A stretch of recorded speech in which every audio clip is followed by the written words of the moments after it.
ID नीचे कर लो, ID नीचे कर लो, आईडी नीचे करो भाई, थोड़ा दिख ही नहीं रही है, साइकिल ही नहीं दिख रही है। आईडी नीचे करिए। आप देखो मेरा काम बताओ। जैसे चौथा चरण है मतदान का, देखिए, जो प्रत्येक मतदान का प्रथम चरण जब से शुरू हुआ, एकदम दिख नहीं रहा चेहरा, तो मैं कह सकता हूं कि प्रथम चरण के साथ भारतीय जनता पार्टी की जो विजय की यात्रा है उसकी गति और तेजी के साथ में बढ़ने लगी।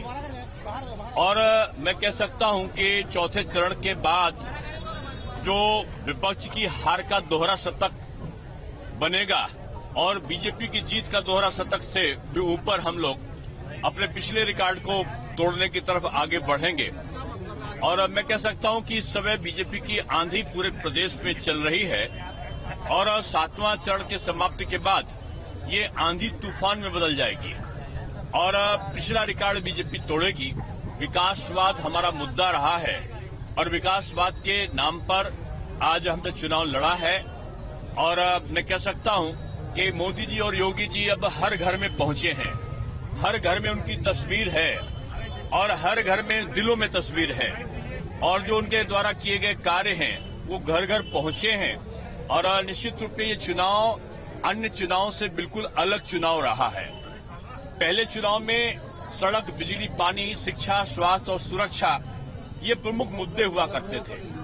अब की बिजली हमने दी है, 24 घंटे शहर में, 18 घंटे गांव में और 22 घंटे हम तहसीलों में दे रहे हैं। शिक्षा में सुधार हुआ है, हमने नकलविहीन परीक्षा से लेकर रोजगार परक शिक्षा तक और समय से परीक्षा, समय से परिणाम, समय से प्रवेश, ये तमाम पाठ्यक्रमों के परिवर्तन के बाद हमने शुरू किया है। और हम कह सकते हैं स्वास्थ्य के क्षेत्र में भी जहां 2-3 मेडिकल कॉलेज हुआ करते थे, 5 सालों में आज 32 मेडिकल कॉलेज काम कर रहे हैं। जहां 2-3 हवाई अड्डे संचालित थे वहां 14 हवाई अड्डे संचालित हैं। एशिया का सबसे बड़ा जेवर का एयरपोर्ट बनना शुरू हो गया है, 5 एक्सप्रेसवे और 6 मेट्रो का संचालन, ये प्रदेश की बड़ी उपलब्धियां हैं। इसलिए मैं कह सकता हूं कि इस बार का जो विधानसभा चुनाव है, जनता स्वयं चुनाव लड़ रही है। सपा, बसपा, माकपा, भाकपा, MIM, इनका सबका योग 100 के आंकड़े को पार नहीं करेगा। भारतीय जनता पार्टी अपनी जीत का रिकॉर्ड स्वयं पार करेगी। 10 मार्च को जब परिणाम आने वाला होगा तो मैं कह सकता हूं कि सपा, बसपा, कांग्रेस के तमाम जो जनप्रतिनिधि भी चुनाव लड़ रहे हैं वो उस दिन भूत हो जाएंगे, भूतपूर्व हो जाएंगे और वो निश्चित रूप में भूतों का क्रंदन 10 मार्च को होगा और बीजेपी की जीत की होली भारतीय जनता पार्टी के कार्यकर्ताओं की उस दिन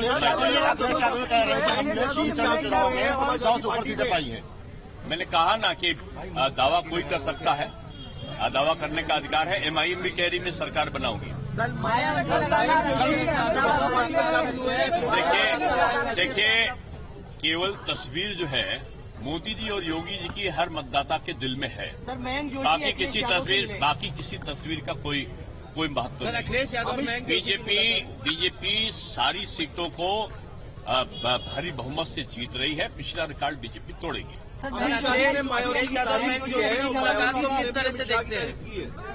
देखिए,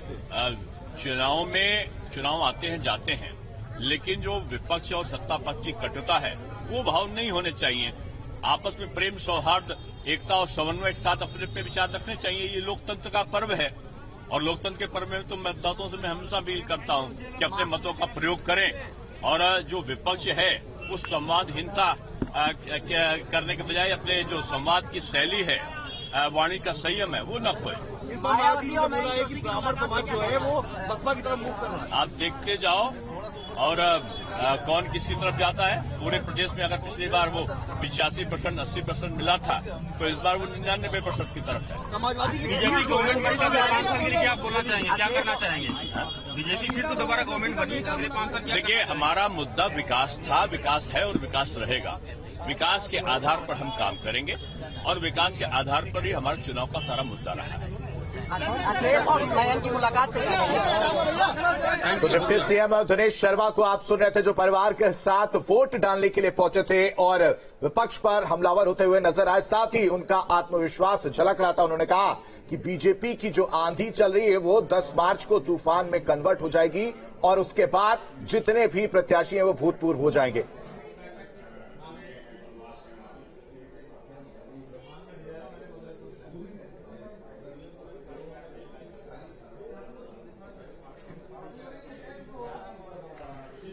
तो यूपी में चौथे चरण का मतदान चल रहा है। सुबह 7 बजे से अगर बात की जाए तो लगभग 10% तक पूरे यूपी में मतदान हो चुका है और कई वीवीआईपी लगातार अपने मताधिकार का प्रयोग करने के लिए पहुंच रहे हैं। डिप्टी सीएम दिनेश शर्मा पहुंचे हुए थे, फुल कॉन्फिडेंस में थे, कह रहे थे कि बीजेपी की पूर्ण बहुमत की सरकार आ रही है, समाजवादी पार्टी 100 का आंकड़ा भी पार नहीं कर पाएगी। तो लखनऊ का मुकाबला काफी टक्कर का माना जा रहा है, खासकर जो हॉट सीटें हैं सरोजनी नगर और लखनऊ कैंट। सरोजनी नगर सीट की बात की जाए तो वहां से राजेश्वर सिंह इस बार मैदान में है, उनके साथ में समाजवादी पार्टी के पूर्व कैबिनेट मंत्री अभिषेक मिश्रा मैदान में है। तो दिनेश शर्मा की तस्वीर आप देख रहे हैं जब वो वोट डालकर बाहर निकले और मीडिया कर्मियों से बातचीत करते हुए हमलावर होते हुए नजर आए। वो कॉन्फिडेंस उनके चेहरे पर दिखा, बीजेपी को लेकर वो बोलते साफ तौर से नजर आए। चौथे चरण के लिए 59 सीटों पर मतदान जारी है, जिसमें कि लखनऊ भी शामिल है। इस वक्त मेरे साथ डिप्टी सीएम दिनेश शर्मा जी हैं।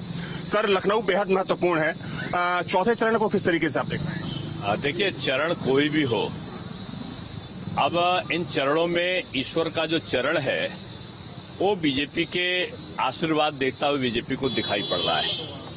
और जैसे जैसे चरण बढ़ते हैं, भारतीय जनता पार्टी के पक्ष में जो आंधी है वो तूफान में बदल रही है और मैं समझता हूं कि बीजेपी अपना पिछला रिकॉर्ड स्वयं तोड़ेगी। सब देखा जा रहा है कि चरण दर चरण जो मुद्दे हैं वो बदल रहे हैं। पहले अगर हम वेस्टर्न की बात करें, लॉ एंड ऑर्डर एक बड़ा मुद्दा था आप लोगों के लिए, अब आतंकवाद और जो धार्मिक और जो सांस्कृतिक राष्ट्रवाद है उन मुद्दों पर आप लोग जोर दे रहे हैं। नहीं, देखिए, हमारा मुद्दा हमेशा से एक ही था, है और रहेगा, वो है विकासवाद का मुद्दा। विकासवाद के आधार पर हमने चुनाव लड़ा है और अगला भी चुनाव जो हम कभी भी लड़े हैं वो विकासवाद के मुद्दे पर ही लड़े हैं। और आज भी हम विकास की बात कर रहे हैं, विपक्ष विकास की बात नहीं कर रहा है। आज वो सड़क, बिजली, पानी, शिक्षा और सुरक्षा इनकी चर्चा नहीं करता। आज वो इसलिए नहीं करता कि उसके पास मुद्दा नहीं है। हमारे पास विकास का मुद्दा है, विपक्ष के पास जातिवाद, परिवारवाद, क्षेत्रवाद, संप्रदायवाद का मुद्दा है। 59 में ऐसे कितनी सीटों पर दावा कर रहे हैं? मैंने कहा ना, पिछला रिकॉर्ड टूटेगा, पिछली जितनी भी सीटें थी उससे ज्यादा हम पाएंगे।